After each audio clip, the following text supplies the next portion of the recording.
앞으로 미래는 어떻게 될까요? 미래를 예측하기는 쉽지 않을 것 같습니다. 하지만 분명한 건 앞으로도 치열한 생존하기 쉽지 않은 시장이 될 거라는 것에 대해서는 우리 다 같이 모두 공감을 할 수밖에 없을 텐데요.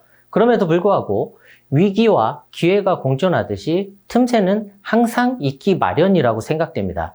치열한 경쟁 속에서 창업자의 경쟁력 강화는 제일 중요한 문제일 수밖에 없는데요. 첫 번째, 창업시장의 빈익빈, 부익부 현상이 뚜렷해질 것으로 보이며 이에 따라 창업가 정신이 성패를 좌우할 것으로 예측이 됩니다. 두 번째, 앞으로 내수시장 위축이 예상됨에 따라 우리나라는 수출로 먹고 사는 나라죠. 수출이 잘 되어야 벌어들인 돈이 내수시장에 많이 풀려서 그만큼 자영업자들이 낙수 효과를 누리게 되어 있는 구조인데요. 앞으로 경제 성장률이 낮아지고 수출이 잘 되어도 돈이 예전만큼 원활하게 돌지 않는 상황들이 반복될 것입니다. 일부 경쟁력이 강한 자영업자는 효과를 보는 부익빈, 빈익부 현상이 더욱더 심화될 것으로 보입니다. 선진국 대비 높은 자영업자 비율도 문제입니다. 앞에 자료를 보셔서 아시겠지만 우리나라 자영업 비율이 25%가 넘습니다.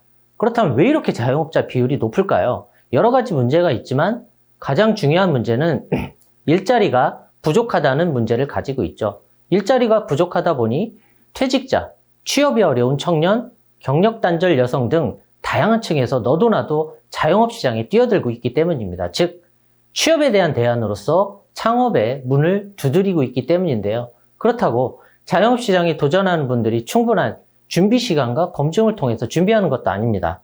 대부분 창업을 결심하고 8개월 이내에 창업을 하고 있는 게 현실이라고 보면 될 것 같은데요. 앞으로 인플레이션 현상과 함께 최저임금의 지속적인 인상으로 구조적인 어려움이 더욱더 가중될 걸로 예상이 됩니다. 높은 원가, 인건비, 기타 고정비가 자영업 시장을 더욱더 위축시키는 결과를 초래할 걸로 보이는데요. 이에 대한 철저한 대비가 있지 않으면 생존하기 어려운 시장이 될 것으로 예측을 할 수밖에 없을 것 같습니다.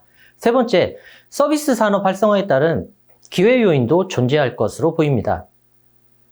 현재 코로나19가 앞으로 비대면, 간편코드 등 삶의 질 향상과 편리함에 더욱더 부채질할 것으로 예상이 되는데요.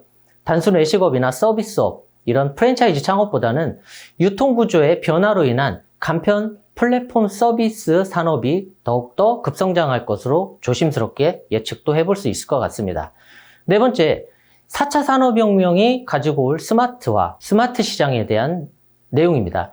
사실 4차 산업혁명은 지난 대선 때부터 대선 주자들의 핵심 공약 중에 하나였죠. 하지만 4차 산업혁명이 우리 생활에 밀접하게 다가온 것을 느끼긴 사실 힘들었습니다. 하지만 코로나19로 인하여 지난 2년이라는 시간을 뒤돌아보면 상황이 매우 다름을 느낄 수 있는데요.